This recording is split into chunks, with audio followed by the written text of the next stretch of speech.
Phil Edgell from Vantage. Welcome to the Attraction Pros COVID-19 video series.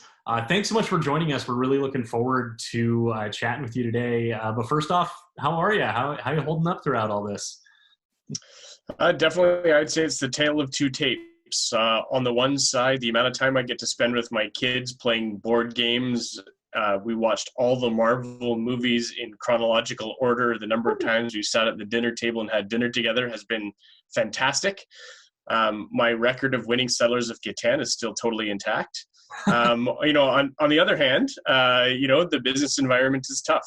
Trying to launch a application platform for the attractions industry and coming live with our full production system this spring with a plan for scaling. COVID-19's thrown a little wrench into that plan. So, it's definitely the tale of two tapes. We're trying to make the best of the time we've got as a family. At the same time, the business environment is challenging to say the least. Yeah, no, absolutely. Well, it's great to hear about the family time. You've been able to get that as a nice bonus, as kind of a silver lining to everything else that's going on. If we can find any good out of it. But from the business standpoint, yeah, it's definitely thrown a wrench in all of our plans for 2020 and our lofty goals. But you guys are definitely not sitting around waiting for the industry to reopen. I've been seeing that Vantage is in the news, and you guys are doing a lot of great things with kind of pivoting your business model a little bit. So tell me a little bit about what's happening there. Yeah.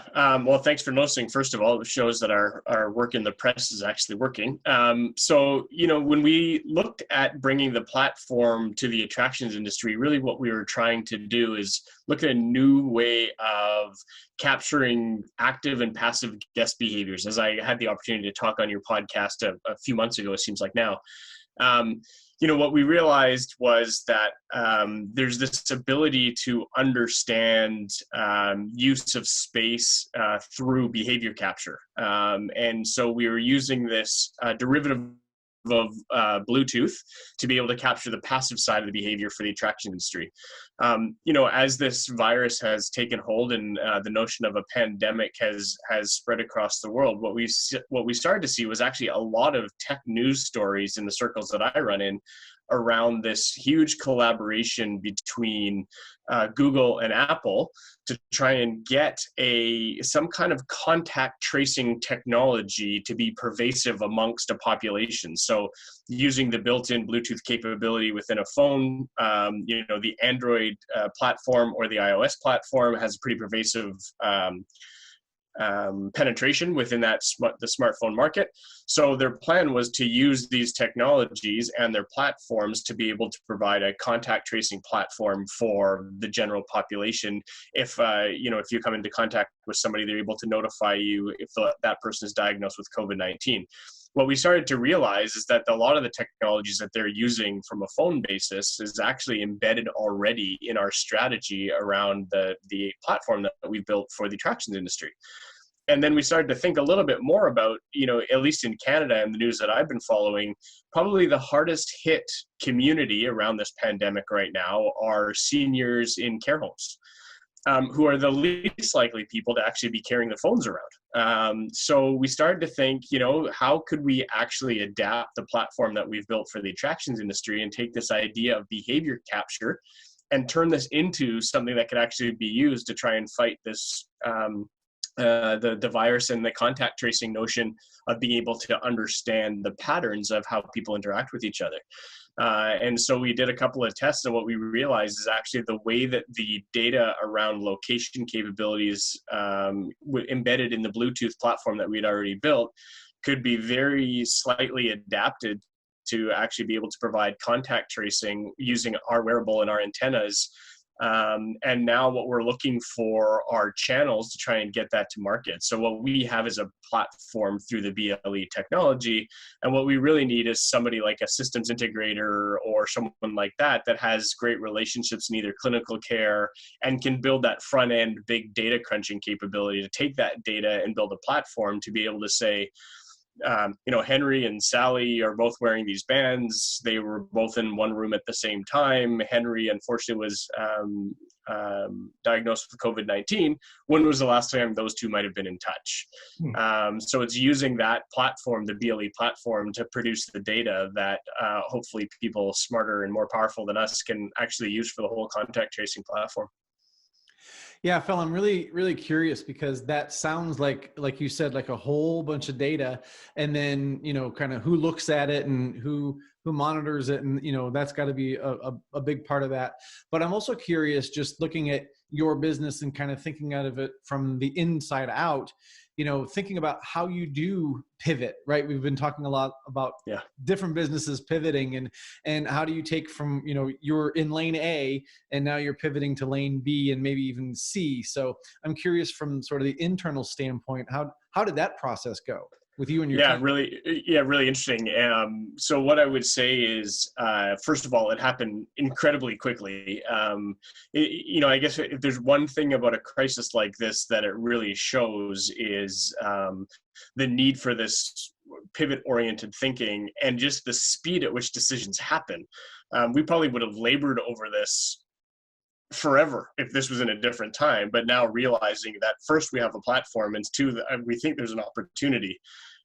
We made the decision really quickly. And then to your question about how did we actually do it, when we think about our strategy from a business standpoint, our interest in the attractions industry has not changed at all. That is what this platform was built for. That is where we've geared our sales and expertise and product knowledge around. Being part of the Whitewater family, also that's the primary vertical where we probably have the best relationships. So when we think about sort of the direct selling environment and where we want to be experts in the best, that's the space. So then when we think about this pivot, just because we have the technology platform doesn't mean we actually desire to be the experts in that industry. So, one of the huge hurdles associated with clinical care is, you need to sell into government, which has a lot of bureaucracy. There's enormous privacy concerns to be concerned about in this area. So when we think about that, the decision on the technology platform is easy. Now it's about execution. And when we think about that execution, we want to stay true to our roots, which is all in this attractions industry. And so we think about our strategy in this pivot space as more of a channel. So what we're really looking to do is find someone who wants to build solutions on top of our platform. So we can provide this BLE communication, we can provide a wearable, we've got some IP around the antenna, but what we don't want to do is build or support a full solution. We don't want to build the data crunching capability or the front end reporting capability. What we'd much rather do is find a channel. For instance, think of a Deloitte or an Avanade or an Accenture, these really large SIs who have full healthcare strategies and full healthcare vertical expertise. Provide that platform to someone like that can then go and build a solution for that industry around it. Likewise, you could think of daycares, you could think of care homes for disabled people, all these areas that have potential for this type of technology where you can't have a phone as the BLE communication strategy. So, when we think about the pivot, we've got the technology platform that we can build, but we want to channel to feed that through. And so when we think about like how have we gone about this, it's really about trying to find those channels rather than actually trying to find someone to sell to in the end. Whereas in the attraction industry, we really want to be the experts in that space. We've spent a lot of time learning about it. We've got the direct relationships in that space, and that's not going to change. Right. So I'm curious then, kind of looking forward and looking at this from a post-pandemic standpoint, as far as this now, pivoted business model or using this as another channel, what does this look like afterwards? Is it, do you just plan on dialing it back and I guess kind of pivoting back and saying, all right, we're now narrow focused back into attractions, or, where you see it being able to being layered on and, and broadened out in the future? Yeah, great question. Kind of early days to see how much traction we've got on this pivot. We've had lots of great conversations, but nothing has moved ahead to say, yes, this is a guaranteed solution. Well, lots of interest, but no guaranteed that this is for sure a pivot. We've kind of internally, we've split our teams. So we haven't lost any momentum or focus on the attractions industry. There's still lots of work on our platform to do there. And then we've got a small team who's working on this pivot and the strategy around this pivot. And so, what happens post-pandemic? It was one of the really important features as we started to talk to our contacts to try and build out this channel to help them understand while COVID-19 as today's du jour of the pandemic is what's really causing this situation. You have to believe that this isn't a COVID-19 only solution. So when you talk about in influenza in general, for example, they have lockdowns in care facilities as a result of an influenza outbreak. Just the difference is that it usually isn't as lethal for the care home facility, and it doesn't get the same press that these vulnerable populations are getting now. But it doesn't mean that it doesn't have a utility beyond just this particular disease. The other thing that they have found is that again, this is maybe more of a Canadian perspective, and I'm not sure about the news south of the border. But the other thing they have found is that one of the risks associated with the strategy around how care home workers work is that they tend to go from care home to care home to care home to care home, right? So that's how these care homes keep full employment. And so, one of the other considerations, again, notwithstanding all the privacy challenges and some of the challenges with union-based employees and those types of things, but the other challenge is how do you keep track of who was in which facility at which time, given which kind of outbreak might occur, and finding any patterning in that for better health outcomes for people. So, that's the other piece where there's a utility to this outside, although the reason that we've taken this pivot is the current pandemic, there's actually use cases far beyond just this particular pandemic. Other simple things like location capabilities for dementia patients, as an example, those types of things. So again, this is the initiative happened because of COVID-19, but I think if this is going to have any sustaining legs, I don't think anyone's going to engage in this just because of COVID-19. That just seems to be the catalyst where this contact tracing seems to have a lot of tech news at the moment. Yeah, especially with social distancing and people not knowing if they could even be a carrier, right? That's kind of the scariest thing too. So I'm curious if we kind of go forward and say that this is out there and people have got the wearables. What I'm trying to ask is peace of mind, right? Is that partly peace of mind for them? That they know that they're going to get an alert or something that's going to happen, that they'll know that they could be in danger or that this person has had it. Like, I'm just thinking it like from the end user point of view. Yeah, so I think there may be an element of peace of mind for the residents of the care homes. I think there would also be an extended peace of mind for the families that love the residents of the care homes as well. But to be very clear, this isn't a medical solution. Like this isn't this is no silver bullet in solving these problems. What this really is just another tool within a whole suite of tools that attempt to provide better health outcomes for residents that share space, inside a home, and for that matter, could be a work camp. In the north of Canada, we've got lots of oil and gas work camps, for example, that have employees that are 2 weeks on, 2 weeks off. So it could be that kind of environment. There's other environments like meatpacking plants, poultry processing plants, where employees in very close proximity working in shifts can't have their phone for safety and confidentiality reasons on them at all times. So it's not just the care home facility, but I think this is just another tool that can help provide some form of care. Now, when we think about how we developed our platform for the attractions industry, I think the add-ons to this is, the one of the founding principles that we had in building this platform for the attractions industry is that in order to be really successful, what we needed to do is always keep the guest experience and the operational excellence in perfect balance. So in order to really have a tremendous guest experience, you have to provide operations information. That information has to help refine the guest experience. In the perfect application of this, we provide all the guest experience, or in this case, maybe the resident experience, so that we can actually add value to the lifestyle, as well as having the tracing capability associated with that. So, that's an add-on possibility that may provide a little bit more of a benefit, but really the contact tracing just based on itself, there's a peace of mind there, but it's really more of a backroom engine to try and help understand patterns of interactions of people once some kind of outbreak happens.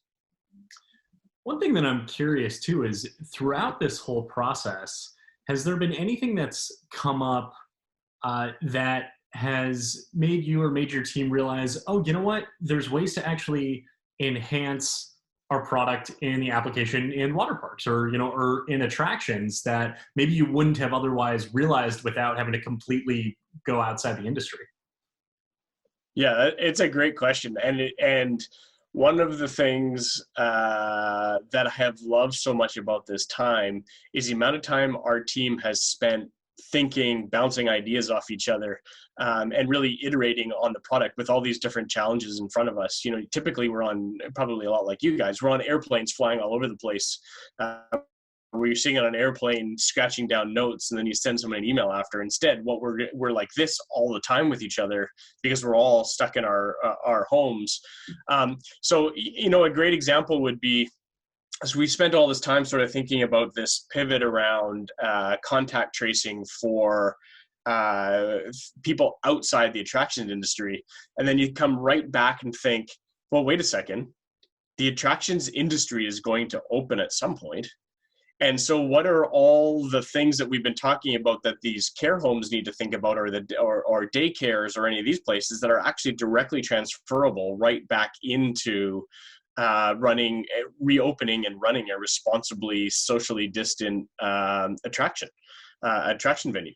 And so, all these ideas about being able to contact trace, having contactless surfaces because of the wristband, being able to do things like changing the mindset around, this notion of speed keys, which is what we call our front of the line access. Embedded in the platform, we have the ability to sell this idea of a speed key. But rather than having a separate line that's front of the line access that you pay as a premium price, what if we actually had booking time slots for rides, so that it wasn't a premium service. Really, what it was a social distancing service that allows you to virtually queue, or in the case of a water park, maybe what you do is in 10-minute increments, you only book 20 people to be on a slide, so that between the rotation of getting into the tub, riding the slide flume, being in the pool, climbing the stairs, that they're socially distant, just because you've restricted the number of people that can go on. Mm-hmm. So all these ideas about adapting the platforms that we've already got inside the system to actually help a venue in the attractions industry actually open in a socially responsible way, all happened as a result of trying to think of how would we pivot and go into a different industry and actually help on this contact tracing front. Not to mention that the contact tracing effort that we do or could do for these other verticals can be done inside a water park as well. The only difference is that you wouldn't have the link between the health outcomes. So I'm not sure how a water park would be notified that an individual was diagnosed with COVID-19 after being there. But if they were, they could just as easily go and trace and see who else was in the park and might be notified at that point. Mm-hmm. Phil, I'm really curious. First of all, it's fascinating to hear how you are pivoting and the way your team is thinking about this. It's really, really cool. I'd like to pivot the conversation really quick back to something you said at the very beginning about how much time you're able to spend with your family versus, being on a plane all the time with your previous sort of the way you running your business. I'm curious about some of the things that might happen post, this COVID-19, and maybe practices that we're going to take with us. Are you getting a sense that people are going to want to say, yes, I have to get my business back up and running, but I really like this time I'm spending with my family. Like, will that work-life balance sort of like have a different look when we go back to work? I'm just curious your thoughts on that. Yeah, that's an interesting question. I guess it depends a little bit on how much latitude people have with cash flow.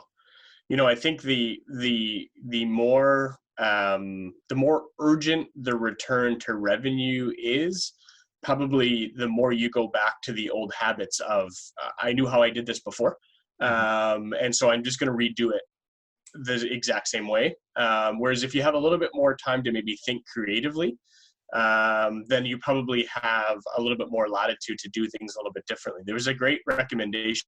I know just before at the start of the call, we were talking about Vern Harnish and his scaling up virtual conferences that he's been doing. And there was a great recommendation by one of the speakers on that conference that essentially said, look, if you're in a new era, you need new type of thinking. And here's my primary suggestion. Draw a line down the middle of a piece of paper, and for the situation that you're in, write down all the ways that you know how to deal with this situation, how you've dealt with it before, and what everybody else is doing. On the other side of the paper, now write down the exact opposite. So if everyone is giving their product away for free, then write down, you got to charge double. If everyone else is getting on a plane, write down, I need to stay home. He said, 99% of the things you write on the right-hand side are going to be absolutely wrong and you won't do them.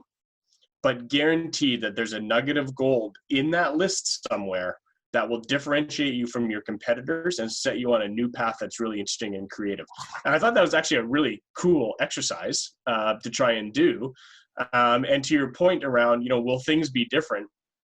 I think we as our little company, I'll just speak from our perspective, I think we do need to do things a little bit differently. If you look at some of the experiences that we've had, this Vern Harnish virtual conference, I would have flown to Texas in May to go attend the conference for 3 days and spend a whole bunch of money on hotels and conference fees and food and done all those things. And I'll tell you that it was best in I think it was $90 and 2 hours investment to get all this content that it would have taken me 3 days and a whole lot more money than $90 to get. We typically do quarterly offsite, and we get together in person for a day and a half, usually in Colorado. Well, next week we're doing it all virtually. And basically what I've done is spread the day and a half virtual huddle over 5 days. So no meeting is longer than an hour, but our product group is getting together. Our product marketing group is getting together. Our development and technology group is getting together. I'm doing a kickoff on Monday. I'm doing a close off on Friday. And so we've got these meetings interspersed. And so it's going to take us 5 days to get through what we would have done in person in a day and a half. But the point is that we can do the whole thing virtually. Our team is completely spread out. Zoom, for the cost of a Zoom call, we're going to pull off the same initiatives and come out with our Q2 roadmap the same way we would have before. Yeah. We'll intersperse a couple. We'll do a virtual cocktail hour.